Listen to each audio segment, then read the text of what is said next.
Et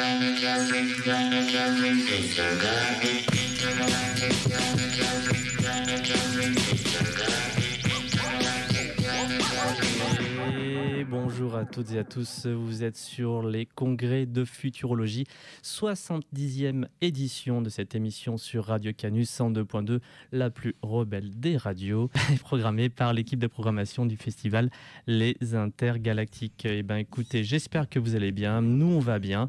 Aujourd'hui, je reçois William Aka, qui est plein de choses, mais qui vont dire un tout petit peu plus sur son parcours, pour présenter une séance qui va démarrer au Zola la semaine prochaine. Il s'agit de Memories, et on va parler donc de ceci tout de suite. Salut William. Salut.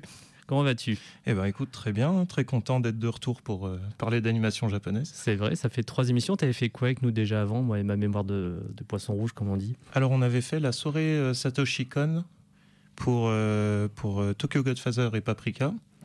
Ah oui. Et on avait fait la soirée Evangelion. C'est ça. Eh ben, on reste dans l'animation japonaise qui est ta spécialité puisque tu es illustrateur, c'est ça ?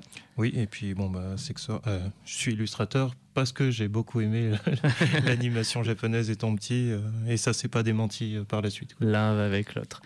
Eh ben écoute, tu m'as contacté la semaine dernière en me disant que tu avais une idée pour venir ici à la radio pour l'émission. Et donc il s'agit d'un film qui vient d'être restauré, qui date de 1984, si je dis pas de bêtises. 95. Ah bon, merde. Je dois confondre avec autre chose. Oui, bon, bref. On voit que j'ai préparé mon émission. 95, donc années 90, les années fastes de l'animation japonaise pour nous, notamment en France, puisque beaucoup de choses sont apparues à cette époque-là. Exactement. Et donc, qu'est-ce que c'est que ce film Memories ? Alors déjà, c'est pas un film en soi, c'est ce qu'on appelle un omnibus. C'est une anthologie de courts-métrages.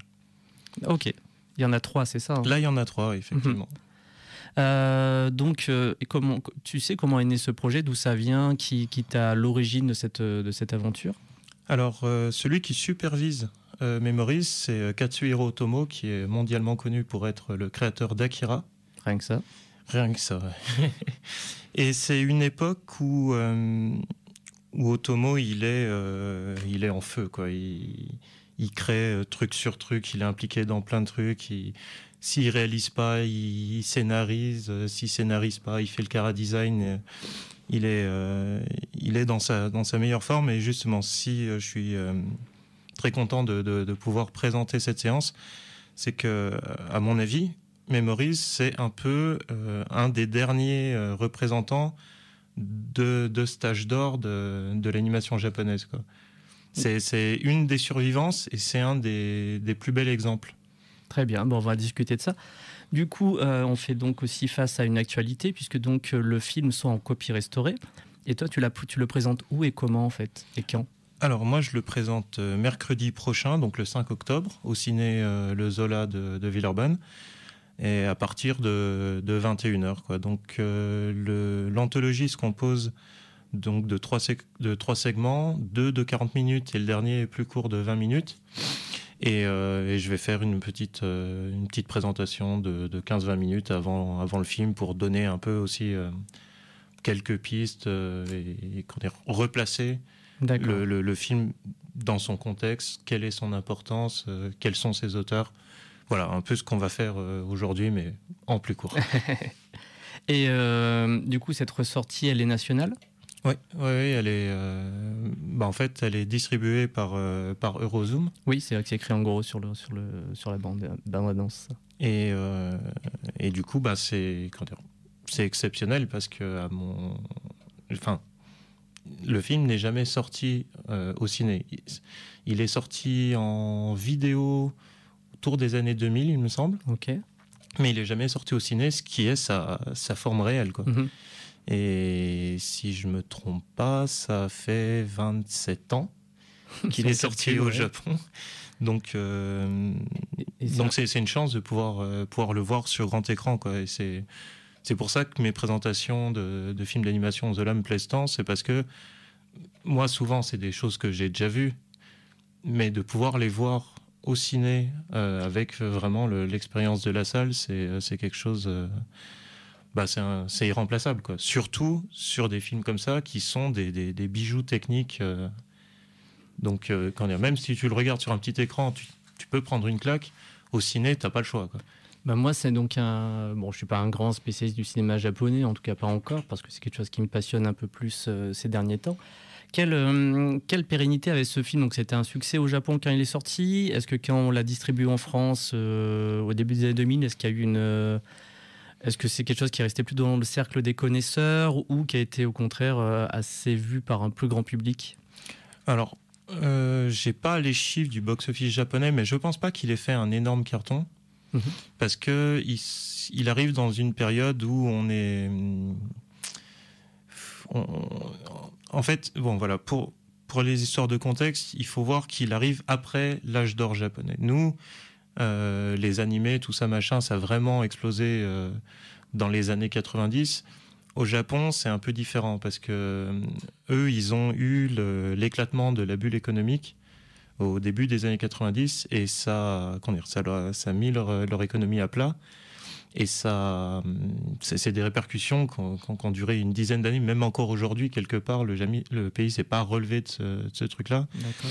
Donc, le film arrive à un moment où c'est plus la folie des années 80, où il y avait de l'argent, où les choses étaient financées, où il y avait pas mal d'expérimentation. C'est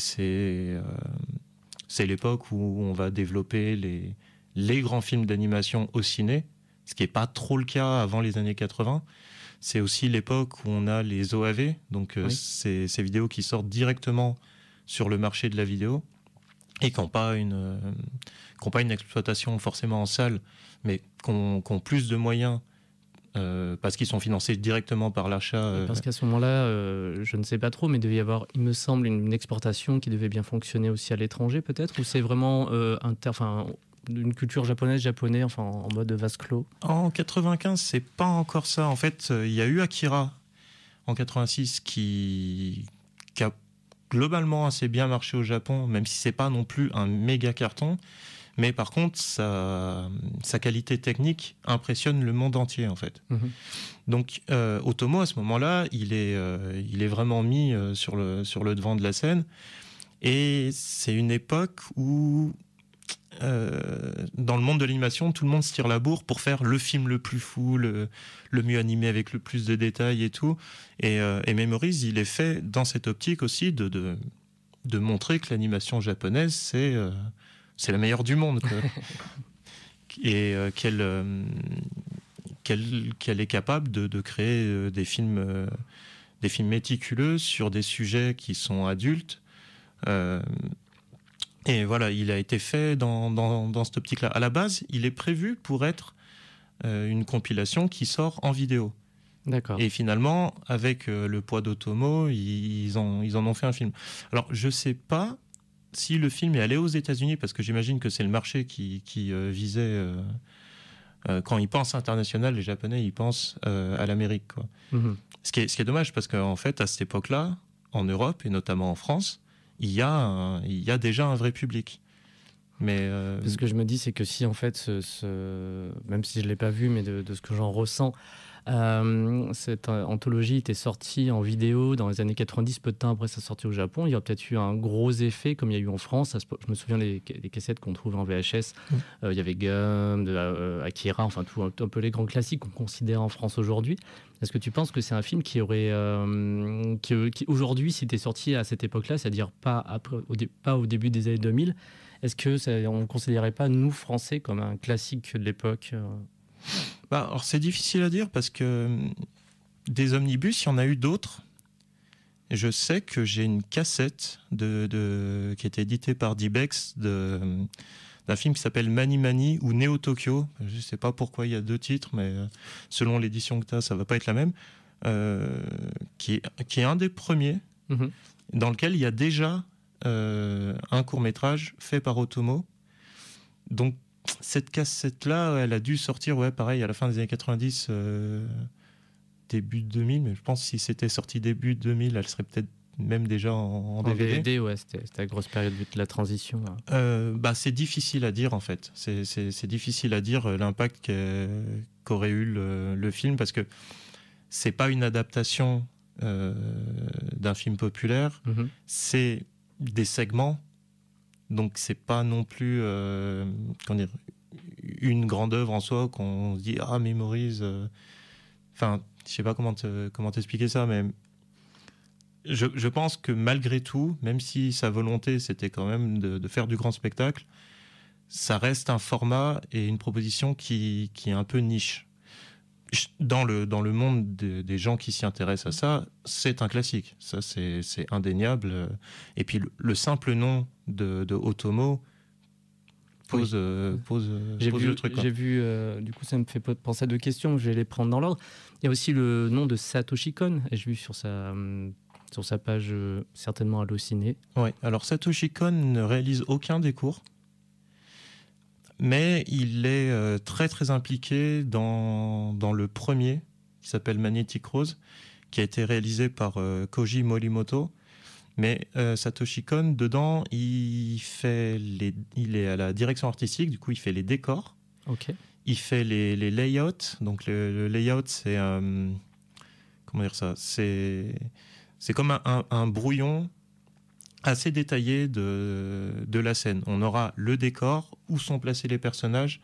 Ça sert de référence pour à la fois l'animateur qui sache qu'est-ce qu'il fait de ses personnages et le décorateur, je pense qu'on dit comme ça, enfin celui qui peint les décors pour avoir une scène assez propre. Et il est crédité au script. Mm-hmm. Et je pense malgré tout qu'il a dû travailler le storyboard, parce que quand on voit le storyboard, parce qu'on peut trouver quelques planches sur le net, ça n'a pas le style de Morimoto. Donc quelque part ça a dû être aussi quand même enfin les deux l'ont dit en fait, les deux ont dit qu'ils ont travaillé à essayer de s'extraire de l'influence d'Otomo et de faire quand même leur film, même si le film se base sur des histoires courtes dessiné par Otomo peut-être une dizaine d'années auparavant, quoi. Ben, ma question justement, donc qui dit anthologie, enfin ou omnibus comme tu dis, enfin comme tu me l'expliques plutôt, dit généralement qu'on a des variations de qualité d'un film à l'autre. Bon, il y en a que 3, il y en a pas 12. Qu'est-ce que tu aimes, toi ? C'est quelque chose qui te plaît ? Enfin, vraiment, on a parlé un peu des spectateurs. En général ou sur celui-là en particulier ? Sur celui-ci en particulier. Et si tu as par exemple aussi au milieu, c'est là où va ma question, est-ce qu'au milieu de tout ça, tu en as un petit préféré parmi les 3 qui sont présentés ? Ah bah on en a toujours un préféré, quoi. Ce qui est intéressant avec les omnibus, c'est que selon les sensibilités de chacun, tu en as toujours un qui va forcément résonner plus chez toi. Bah, moi, par exemple, mon préféré, c'est celui du milieu. C'est okay. Celui qui est fait par celui qui est le moins connu et qui me plaît énormément parce qu'il est... Qu'est-ce qu'il raconte celui-ci ? Bah écoute, on peut faire une petite présentation de... Oui, enfin là on est en mode discussion, du coup j'ai pas trop prévu de plan de discussion comme d'habitude. Oui, bien sûr, oui, partons là-dessus, comme ça lance un peu les 3...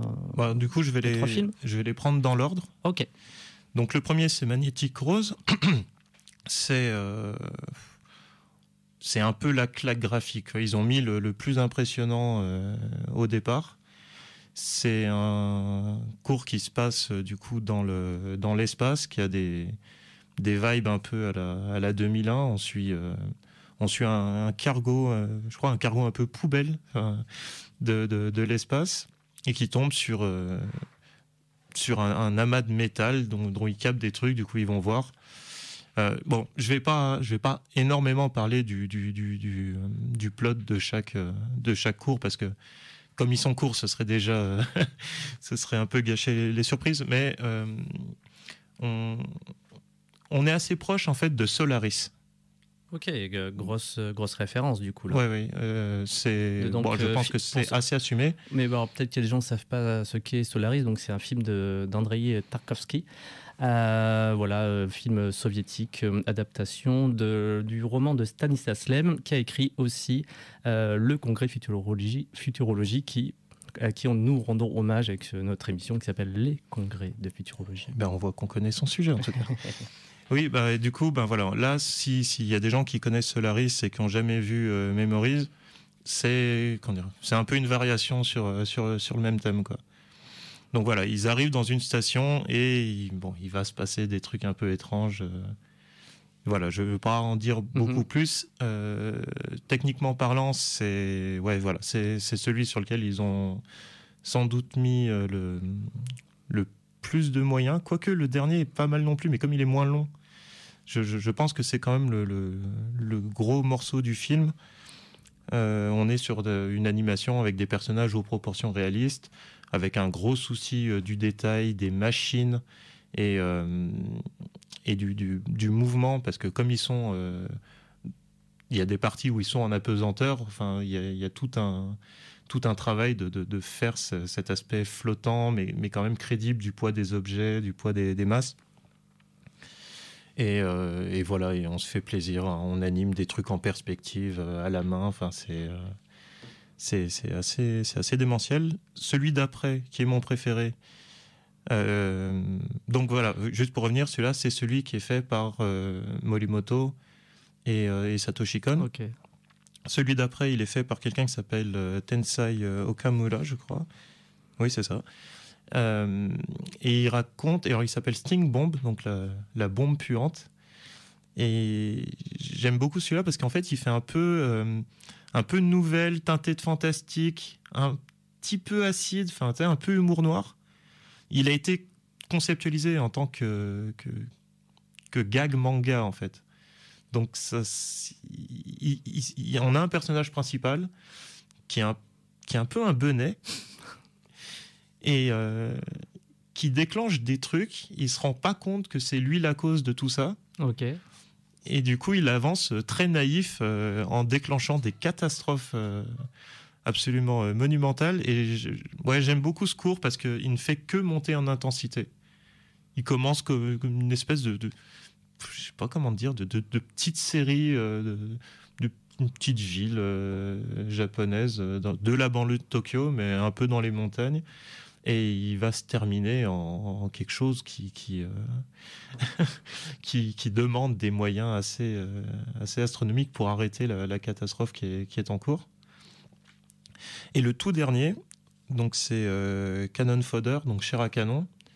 C'est le cours de Otomo, qui lui a un style qui s'approcherait plutôt d'un livre d'illustration. On est sur un dessin, voilà, très, très illustré, avec beaucoup de traits, de crayons assez gras, beaucoup de jeux de texture, et qui est conçu comme un long plan séquence, donc de 20 minutes. Donc c'est évidemment pas un vrai plan séquence vu qu'on est en animation, mais la caméra ne s'arrête jamais, quoi. Et ça a été... ça a dû être assez compliqué à faire aussi, parce que les mouvements de caméra sont pas des mouvements de travelling latéraux, ça monte, ça descend. Et j'avais vu dans le making-of, par exemple, on voit un plan, et on voit qu'il y a quasiment une pièce entière remplie de dessins qui serpentent pour faire tous les mouvements et tout. Enfin, okay. C'est quand même assez... Et du coup, tous les décors prennent en compte les déformations de la caméra pour que ça marche. Et celui-là est assez intéressant parce que techniquement, il n'y a pas vraiment d'histoire. On suit en fait le quotidien d'une ville fortifiée, gigantesque, où tous les bâtiments sont des canons. Et on suit une famille d'ouvriers qui travaillent dans les canons. Il y a constamment un message que telle nation obscure nous attaque, il faut se défendre. Et du coup, on ne verra rien de conflit, on voit juste qu'est-ce que c'est que la vie dans cet état-cité militaire sous une énorme propagande, quoi. Ok. Et du coup, quand ce projet a été monté par ses concepteurs et peut-être conceptrices, est-ce qu'il y avait une thématique commune qui a été dégagée un peu de base, ou c'était vraiment freeloot pour tout le monde, en mode chacun fait un peu ce qui lui plaît? Alors, moi, je vois pas de lien direct entre les cours. Ce qui est différent d'un précédent omnibus qui avait été aussi pas mal supervisé par Otomo, qui s'appelle Robot Carnival, dont j'aimerais un jour pouvoir présenter, où là, le thème, c'est les robots, quoi. Donc, chacun est libre de faire l'histoire qu'il veut, mais là, il y a un vrai thème. Memories, peut-être qu'il y en a un, j'arrive pas à le sortir. À la rigueur, ça s'adresserait plus au premier cours, qui lui traite de souvenirs, mais les autres, pas vraiment, quoi. Je pense que c'est plutôt l'occasion pour Otomo de faire travailler des gens qu'il connaît depuis longtemps, dont il apprécie le travail, et créer quelque chose de grand, en fait. Mais je vois pas de thème qui lie tous les cours, au moins dans celui-là, quoi. D'accord. On connaît la raison pour laquelle Eurozoom, du coup, a décidé de restaurer cette copie, de la distribuer. Enfin, est-ce qu'il y a une raison un peu, enfin, peut-être une raison particulière, ou peut-être c'est du patrimoine ou une volonté éditoriale de l'éditeur, du coup? Alors, moi, je sais pas, parce que c'est vrai que c'est pas un aspect sur lequel je me suis penché. J'ai pas cherché sur le site d'Eurozoom s'il y avait Une une justification particulière, mais c'est eux qui avaient aussi fait la ressortie de Évangélion. Oui. Donc je pense que chez Eurozoom, il doit y avoir des gens comme moi qui ont envie de remettre en avant des grandes œuvres de l'animation des années 90, parce que c'est un style qui n'existe plus en réalité aujourd'hui, quoi. On est encore, même si dans Memories, on a un peu utilisation d'images de synthèse, notamment pour quelques effets, et puis dans le dernier cours pour certains plans qui sont un peu en 3D, sur lesquels on a mappé les décors, histoire de donner de la profondeur. On est encore sur un travail d'animation à l'ancienne, dessiné à la main, peint sur cellulo, et ça donne une esthétique qui est particulière, que je trouve beaucoup plus qualitative que ce qu'on fait aujourd'hui, où l'ancrage, enfin au moins les couleurs sont faits au numérique. Souvent, le dessin est fait maintenant sur tablette aussi.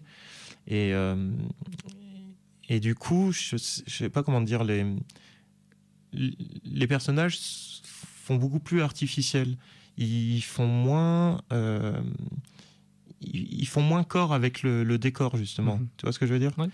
Il y avait un truc quand on filmait des cellulos. Quand tu vois un cellulo sur un décor, tu vois bien que c'est un dessin sur un autre dessin.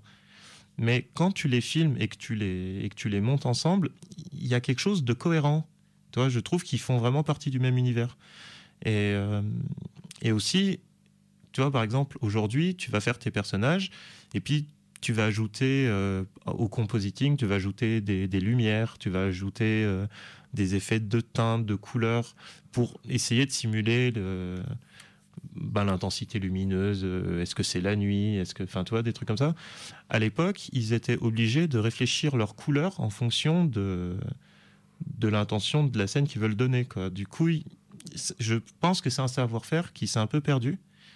Et ça me marque énormément à chaque fois que je vois des œuvres des années 90 qui sont faites encore sur cellulo, à quel point il y a une cohérence que je retrouve plus aujourd'hui. Alors, ça ne veut pas dire qu'il n'y a pas de grandes œuvres c'était mieux avant. Animées aujourd'hui, hein. Au contraire, moi, chaque saison, j'attends certains shows. Et la 3D a aussi aidé à faire des mouvements de caméra extrêmement impressionnants. Mais j'y trouve pas cette évidence dans l'image qu'il y avait dans les années 90. Par exemple, je ne sais pas si tu connais la série Hunter x Hunter. Si. Ouais, si. Je suis tombé il n'y a pas longtemps sur Internet sur une comparaison, parce que la série est ressortie. Ouais. Elle était déjà sortie, donc elle est adaptée d'un manga. Elle est déjà sortie dans les années 90 et elle est ressortie récemment. Et j'ai vu une comparaison de la même scène des deux séries différentes. Mm-hmm. Eh ben, il n'y a pas photo. La scène des années 90 est beaucoup plus viscérale, beaucoup plus inventive en termes de mise en scène, de couleurs, d'animation même, que son équivalent de, je sais pas, 20, 25 ans plus tard. D'accord, donc ça faisait partie d'une de mes questions, mais donc c'est quelque chose qui te, en tant qu'amateur donc d'animation, Mais tu as déjà répondu plus ou moins à cette question. C'est quelque chose qui aurait tendance à te manquer. Et tu penses, mais pareil, c'est une question vraiment à la volée, que c'est quelque chose qui, tu penses, ne reviendra plus, l'animation à l'ancienne? Non, parce que c'est un sacerdoce, en fait. Enfin, il faut prendre chaque image et la peindre. Donc, peindre chaque partie de l'image. En plus, il faut la peindre à l'envers. Ouais. Comment dire, faut mettre les couleurs qui seront au premier plan au début, et coloriser tout le truc à l'envers. Et il faut le faire pour chaque image. Et quand on sait qu'on a une moyenne, on va dire, de 12 images pour une seconde d'animation, c'est un travail démentiel. Maintenant, avoir l'animation avec juste les traits, donc le line art, et l'envoyer directement aux ordinateurs où tu poses tes couleurs, c'est un gain de temps, c'est un gain de temps énorme. Par exemple, ça fait longtemps que je crois que Disney n'a pas fait d'animation traditionnelle, mais eux, ils font ça depuis le début des années 90. Ah oui. Par exemple, Bernard et Bianca au Pays des Kangourous, c'est le premier film qui utilise le logiciel CAPS, qui est la colorisation numérique. Et ça marche super. Hein. Mm-hmm. Je veux dire, à l'époque, personne se dit wow, c'est fait par ordinateur. Mais non, c'est. Je pense que là où ça change quelque chose, c'est le fait de filmer l'image du cellulo et du décor. D'accord. Et du coup, du coup, on se retrouve avec une nouvelle distribution d'un film, on va dire, un peu complètement ancien. Tu es venu donc 3 fois à cette émission, donc comme on l'a dit en début d'émission, pour Satoshi Kon, Evangelion et aujourd'hui. Toi aussi, en tant qu'amateur d'animation japonaise, comment vis-tu actuellement la distribution d'animation japonaise ancienne et ou présente? Est-ce que tu y trouves ton compte actuellement, ou est-ce tu penses que ça mériterait d'en avoir un peu plus en salle de cinéma? Alors, techniquement, si on prend un peu de recul, parce que toi comme moi, nous vieillissons, oui. Je trouve que par rapport au reste du monde, on n'a pas eu trop à se plaindre quand même sur la distribution des films d'animation en France, parce qu'on a, comme je te dis, on avait déjà un public qui était intéressé. Quand on a tous regardé le Club Dorothée, on a tous kiffé ça. Et en fait, très rapidement, il y avait quand même une conscience de l'intérêt de ce marché. Même si au départ c'était pas facile. En 95, Porco Rosso est sorti au cinéma. Ouais, je m'en souviens. Du coup, ils avaient essayé, je crois que c'était Canal qui avait poussé pour. Ils avaient fait venir Jean Reno pour d'asseoir un peu le truc. Qui a fait du très bon boulot en plus. Oui, il le fait très bien. Mm-hmm. Et assez peu de temps après, je pense 1 an après, grâce à Christophe Gans, on a eu Ghost in the Shell. Mais c'était des années fastes. Hein. Mais ça, par exemple, on aurait pu ne pas l'avoir. C'est lui qui a poussé pour qu'il y ait une sortie ciné, quoi. Okay. Donc je sais pas, par exemple, si aux États-Unis le film est sorti au ciné. Je dis peut-être des conneries. Hein. Ouais, j'en sais rien. Après, là, j'ai l'impression qu'ils ont aussi un gros marqueur culturel par rapport à ce film-là, puisque notamment il y a eu le remake qui a été fait. Enfin, après, c'est peut-être aussi le rayonnement international de la qualitatif du film qui a mené à ça. Je pense. Et puis aussi le fait que quand Cameron a vu ça et qu'il a dit... c'est vrai. C'est comme Gun qui est Battle Angel. C'était son arlésienne pendant 10 ans, ce truc-là. Je crois que j'ai des souvenirs de 1999 où je lisais déjà ça. Ouais, moi aussi, ça fait peut-être 20 ans, effectivement. Puis c'est sorti.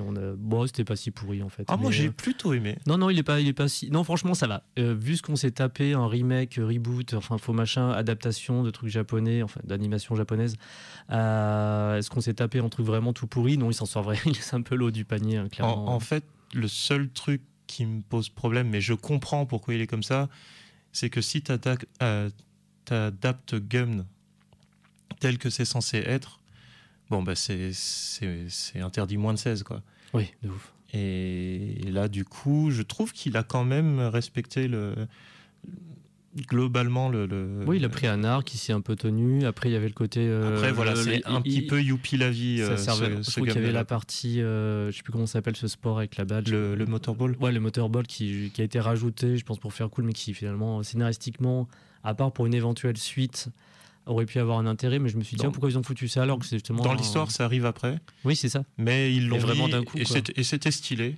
Ouais, tu trouves? Ah, moi j'ai quand même bien kiffé. D'accord. Moi j'ai trouvé que c'était dispensable. C'était dispensable, mais moi ça m'a fait plaisir de le voir. Je trouvais que c'était plutôt bien fait, quoi. Après voilà, le film pour passer et pour être financé à mon avis et pour espérer avoir une suite, a lissé énormément de toute la violence de Gum, oui. Parce que c'est quand même un univers assez dur. Là, c'est une sympa favela. Ils sont pas riches, mais ça se passe. Quoi. Oui, ils jouent foot tranquille dans les rues. Ils sont pas trop traumatisés, effectivement, alors qu'effectivement, Gum décrit un monde. Il vit dans une poubelle, hein, concrètement. Enfin, même vraiment concrètement. Et là, ouais, ils ont l'air, je sais pas, ça sourit, ça joue dans les rues. Bon, bah, il y a du crime, hein, normal, mais c'est pas violent, quoi. Voilà, il y a du soleil, les rues sont colorées. C'est vrai que le soleil m'avait un peu choqué aussi. Enfin, ouais, alors que c'est une décharge. Puis les robots sont très propres aussi. C'est vrai. Mais bon, bref. Bon, j'espère quand même voir la suite parce que j'ai envie de voir bien aussi, ouais. Destinova, enfin Edward Norton en Destinova. Ah putain, je savais pas. Tout à la fin, c'est ça. Ah oui, j'ai oublié. Alors je savais pas si je complètement oublié. Là, on est sur du live. Pour revenir sur la distribution d'animés, donc oui, voilà, on a eu Ghost in the Shell, et puis je sais pas si c'était Gebeka, enfin je sais pas qui a quand même dit, allez, Miyazaki on y remet. Ouais. Il y a eu Mononoke qui, moi, a été le météore qui m'a convaincu de m'intéresser très très fort à ça, au-delà de l'intérêt que je pouvais avoir pour Dragon Ball, Chevalier du Zodiac et compagnie. Nos classiques. Et puis après, il y a eu Chihiro. Et bon, mais là, après, Miyazaki est un peu trusté. Enfin, c'est un peu, ça a plu à Télérama, concrètement. Ouais, voilà. Et alors que eux-mêmes avaient dit à l'époque de Porco Rosso. Oui, bon, alors c'est sûr, c'est pas comment ils appelaient ça ? C'est pas japonaiserie, mais bon, on l'appelle le Disney japonais là-bas, hein, faut pas déconner. C'est un peu ça. Puis après, ils ont bien retourné leur veste, mais ils ont bien changé d'avis. Ouais. Spécial dédicace à Cécile Muri de Télérama qui encense tous les Miyazaki depuis. C'est leur cam. Et qui a dit que il y avait une soirée, je me rappelle, où il passait Jinro. Et le film de Cowboy Bebop. Et quand tu lisais la critique, il y avait que des éloges sur les deux films. Et ben ils avaient que un T. C'est vrai. Incroyable. Ah, faut pas. C'est fou. Jinro aussi très belle diffusion à l'époque. Voilà, enfin, bref, incroyable. Perfect Blue. Bah ouais, c'est ça. Tout ça, c'était sorti vraiment. Ça sortait les uns après les autres. Ouais, et même Mad Movies. La fête, je crois, je sais plus, c'est ici ou avec toi, ou je sais plus une autre émission. Où je me souviens que Mad Movies avait commencé, qui était un peu qui était le magazine d'époque, parce que maintenant il y a Internet, hein, concrètement. On pouvait trouver de l'info, ils avaient commencé à glisser les pages manga, et les vieux de la vieille commençaient à se plaindre en disant de Mad Movies, ça y est, c'est commencé à être pourri, il y a du manga dedans, etc. Alors qu'ils avaient plutôt du nez au final. Quoi. Moi je lisais pas Mad Movies, ça, je pense que je le trouvais pas dans mon petit village de montagne. Enfin, ou alors je regardais pas. C'était sacré, moi, tous les 2 mois d'aller me choper mon Mad Move. Mais oui, non, mais de toute façon, aujourd'hui, c'est plus une question, quoi. Oui. On a quand même finalement pas mal de films d'animation qui sortent. On a aussi la chance, je pense, d'avoir le Festival d'Annecy, qui est en France, qui est le plus gros festival mondial d'animation, du coup, qui met aussi en lumière certains trucs. Je crois qu'on a eu tous les Osoda en salle. Ok. Par exemple, La Traversée du Temps, Les Enfants Loups, Summer Wars. Summer Wars, j'ai vu, ouais. Et on a eu du Yuasa aussi, on a eu Lou et l'île aux sirènes. Ouais. Your Name aussi. Et Makoto Shinkai. Enfin bon, Makoto Shinkai, c'était un peu dur de passer à côté vu que le film a éclaté Chihiro, ce qui est quand même un truc absolument incroyable. Avant de se faire éclater par Demon Slayer. Ah oui, le film qu'ils ont sorti là, ouais. Qui est cool. J'ai jamais vu. J'ai dû voir le premier épisode. Ça a l'air sympa. Moi j'aime bien. Mais moi, ce qui m'a tué, c'est qu'un film qui fasse partie du coup d'une série, qui est une partie de l'histoire,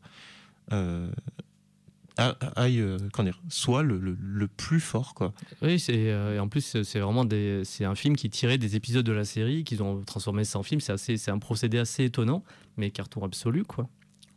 Et donc du coup, bon, après tu peux pas sortir en salle tous les films d'animation qui sortent au Japon, quoi, parce que malgré tout il y en a plein qui sont pas forcément si fantastiques que ça. Donc je pense quand même ça va, quoi. Moi je suis pas contre. Par contre, effectivement, les ressorties de films plus classiques qui n'ont pas eu leur chance à l'époque, je pense que c'est un truc à faire. Après, il faut trouver aussi le moyen d'intéresser la jeune génération qui consomme de l'animé sur Netflix à s'intéresser à ça aussi, quoi. Oui, surtout que Memories n'est pas une franchise en soi qui est reconnue. Même pour moi, enfin, comme je l'ai déjà dit, je ne suis pas du tout un spécialiste, mais qui a quelques connaissances de nature. C'est pas un objet qui va être immédiatement reconnaissable, contrairement à un Ghost in the Shell qui peut quand même parler encore aux nouvelles générations, parce qu'il y a eu des séries télé, il y a eu plein de choses. Donc, c'est un petit risque, mais c'est un chouette risque qui est pris. Ben oui, c'est pour ça à tous ceux qui écoutent l'émission, si vous pouvez venir, venez. Si vous pouvez en parler autour de vous, parlez-en. Parce que c'est ce genre d'initiative qu'il faut soutenir, quoi. Maintenant, voilà, les trucs qui sortent aujourd'hui, je sais pas, par exemple, je sais pas s'il est sorti, mais il y a le nouveau One Piece. C'est sorti. Ah oui, d'ailleurs, ça fait... One Piece Red, ça fait bien quelques semaines. Ça fait du bordel, même. Oui, c'est vrai. Bon, voilà. C'est un film de jeunes, quoi. Donc, oui, les jeunes, ils sont turbulents. C'est normal. Donc voilà, ça, c'est des films qui n'auront pas de mal à fonctionner. Les gens ont envie de voir ça, je pense. Pour ce qui est des trucs plus anciens, là, quelque part, ça fait partie du patrimoine mondial du film d'animation, et enfin, à mon sens, du cinéma. Donc c'est quelque chose qu'il faut savoir préserver, garder l'intérêt,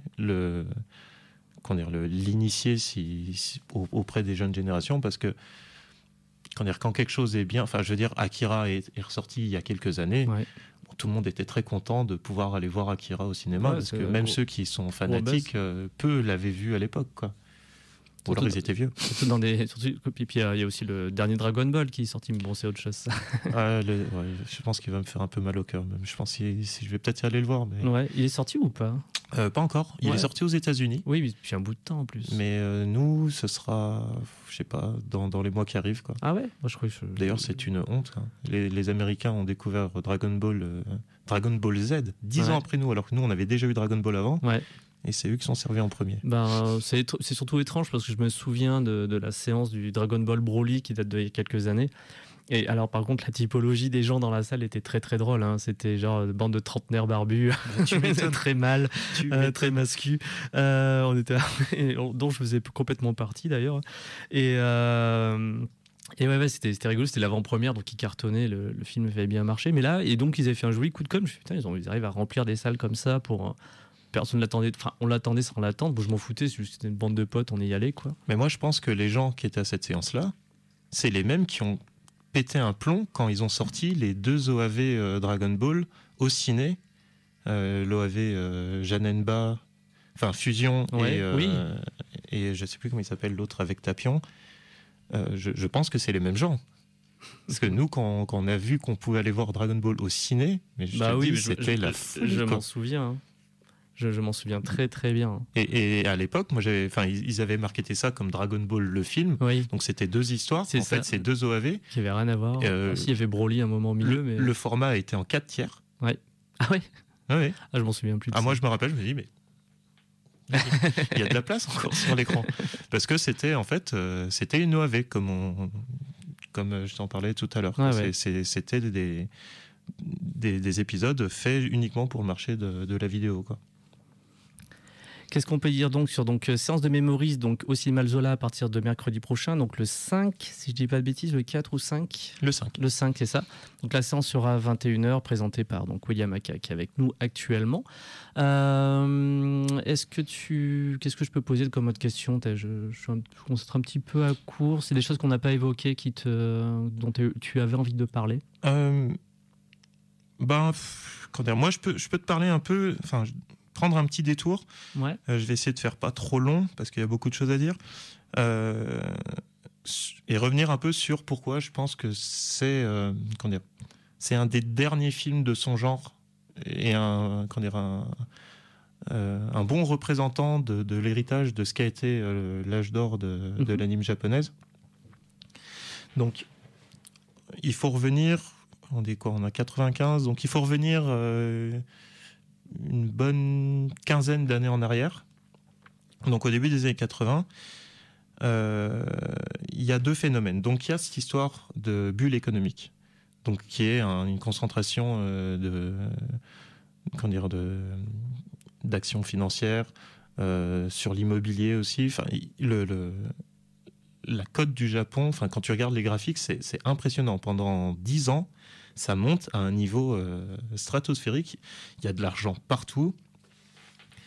Ils sont les premiers sur la tech, ils sont les premiers... Oui, c'était cité comme ça. D'ailleurs, une petite phrase connue dans Retour vers le futur, où Doc Brown fait « Ah, mais c'est normal, ton truc qui fonctionne pas, il vient du Japon. Ouais. » Et Marty répond « Mais oui, mais tout ce qui vient du Japon, et justement, c'est ce qu'il y a de mieux. » quoi. Oui, c'est une époque où en France, on parle de la menace japonaise qui rachète tout. Vrai, il y a un sketch des Inconnus qui c'est parle ça, de ça. C'est ça, ouais.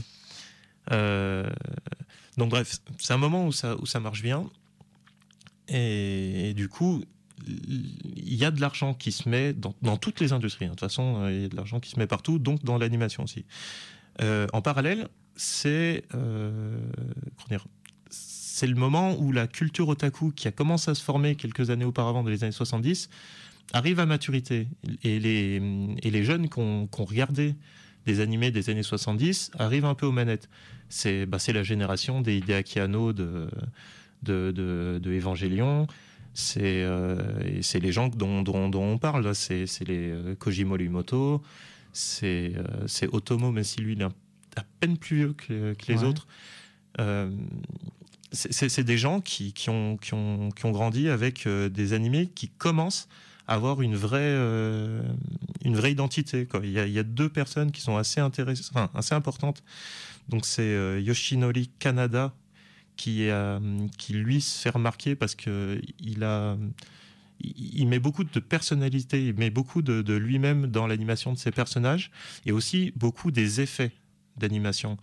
Et il est très connu pour ses attaques de flammes, par exemple, qui font des espèces de serpents, de dragons, ce genre d'effets-là, tu vois, qui sont très symboliques de l'animation japonaise. Tu as aussi Ichiro Itano qui a inventé ce qu'on appelle le Itano Circus aujourd'hui. Alors ça te parle peut-être pas. Non, du tout. Ça parle peut-être pas à grand monde en fait, mais tout le monde sait ce que c'est. Vous voyez les scènes où tu as des millions de missiles qui partent et que la caméra les suit et ça tourne dans tous les sens. Ça, c'est un truc qu'il a inventé vers la fin des années 70, début 80, parce qu'au départ, les batailles de robots dans l'espace, c'était un plan, tu vois qu'il y a des missiles qui arrivent, ils partent d'un côté, ils arrivent sur l'autre. Voilà, là, il a commencé à faire des mouvements de caméra, à suivre et en ajouter plein. Et c'est devenu un incontournable de l'anime japonaise, quoi. Et du coup, voilà, c'est des gens qui ont commencé à mettre beaucoup de cœur à faire de l'animation et à créer vraiment quelque chose de particulier, quoi. Et du coup, ça nourrit l'imaginaire de gens qui arrivent. Donc eux, c'est des contemporains de Miyazaki, par exemple. Et Miyazaki, il va faire Nausicaa en 84. Ça va montrer qu'il y a quand même, du potentiel pour le film, le long métrage d'animation au Japon. Ça va donner pas mal d'élan à l'industrie.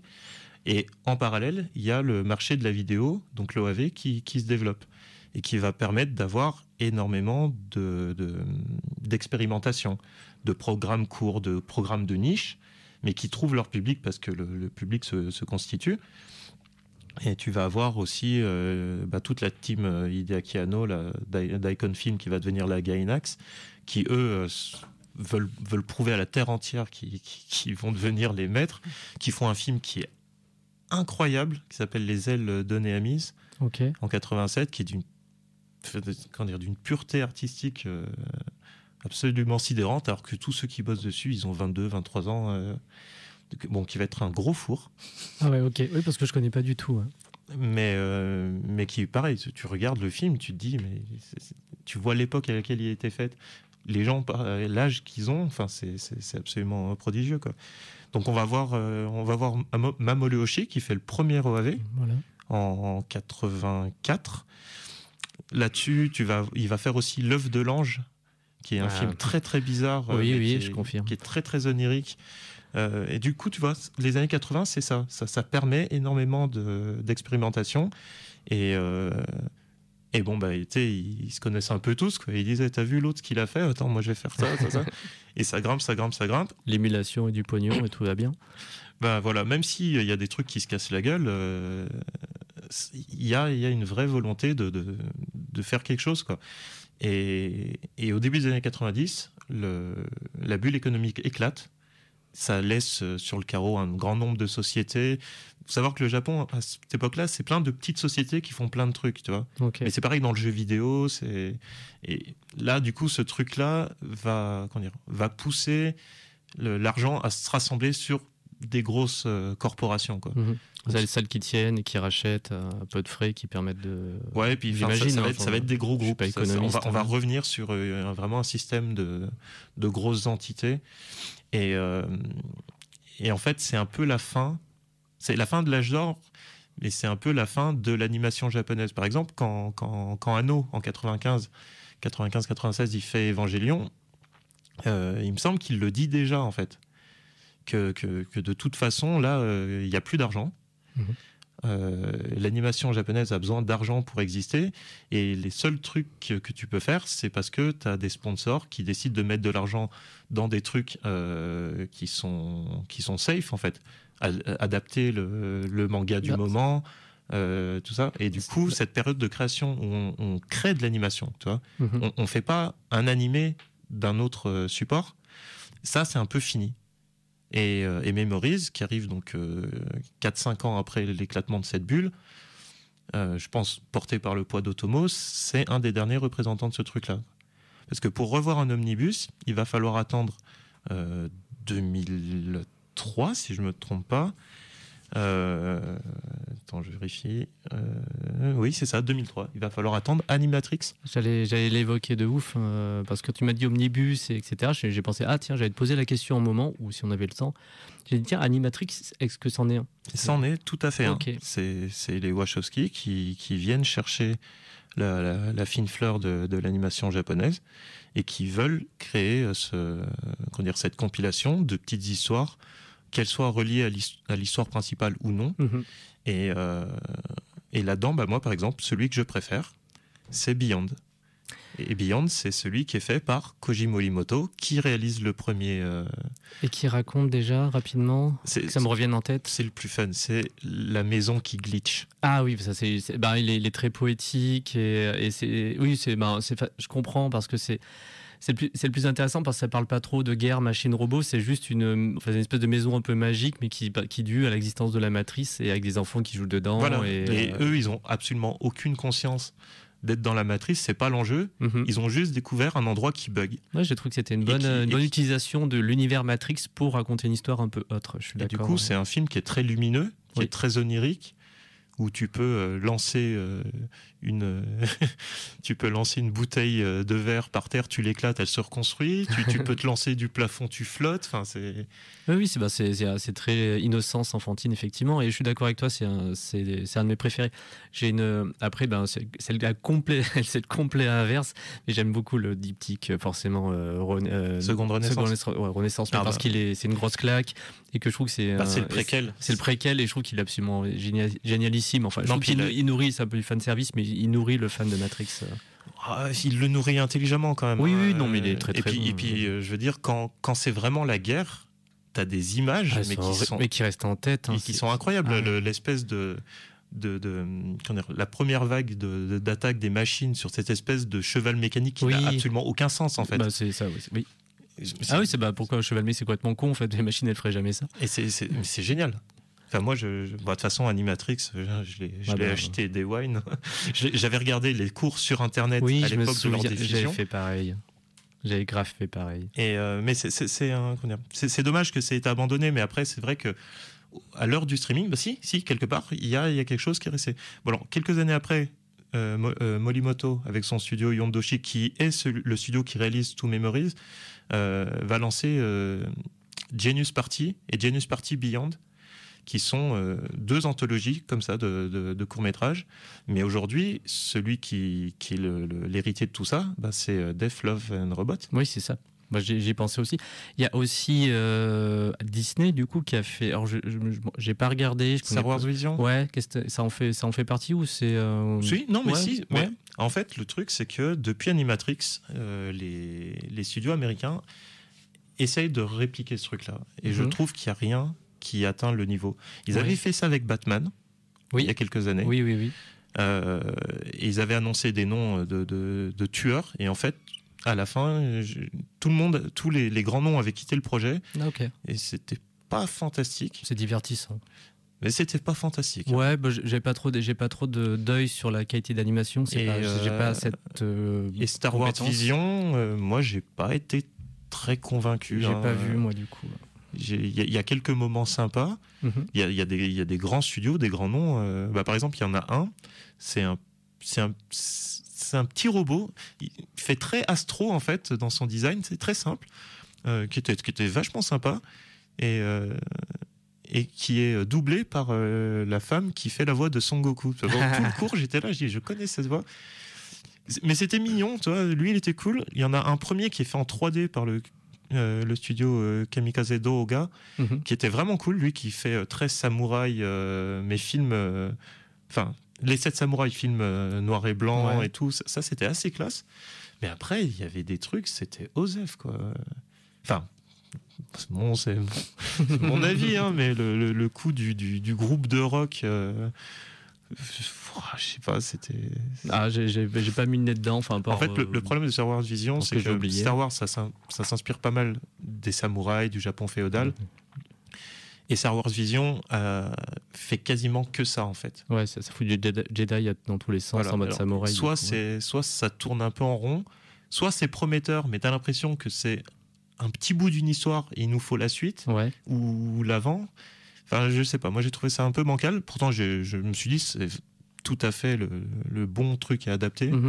Ils vont peut-être le refaire. Moi, j'ai pas été convaincu, quoi. Ok, et ben écoute, on va pas tarder à rendre l'antenne, du coup. 2 fois du coup, c'est un petit tic de langage, hein, toujours. Allez, on rappelle une dernière fois ce qui s'annonce donc du coup... Ah, je vais me taper la tête contre le micro. En plus, quand je me monte après, je me monte peu, je réécoute. Ça, je vais le couper. C'est-à-dire à la radio, vous l'entendez, vous l'entendrez pas ça en podcast. Vous le savez pas, je m'auto-censure. Mais heureusement que je me censure, c'est l'enfer sinon. Petit rappel donc de ce qui s'annonce. Mercredi prochain, pour nous Lyonnais, Villeurbanais et pourquoi pas gens de la région, au cinéma Le Zola, on a la reprise de Memories, donc l'omnibus dont nous venons de parler avec William Aka, est présenté de nouveau par William Aka, qui nous fera une petite présentation. Pré-séance ou après-séance ? Avant-séance. Avant-séance, histoire de présenter les films, présenter un peu les auteurs, présenter le contexte et laisser les gens rentrer dans l'expérience. Et ben voilà, vous pouvez prendre vos billets directement sur le site, vos préventes sur le site du Zola, hein, c'est facile à trouver. Belle soirée, en espérant que tu aies l'occasion de faire de futures belles présentations de ce type-là, William. Ah bah je l'espère, hein, je répondrai présent si ça se présente. Et ben c'est un grand plaisir de t'avoir accueilli sur ce 70e congrès de futurologie, émission de science-fiction présentée par l'équipe de programmation du festival Les Intergalactiques. Et vous êtes sur Radio Canu 102.2, la plus rebelle des radios. Merci.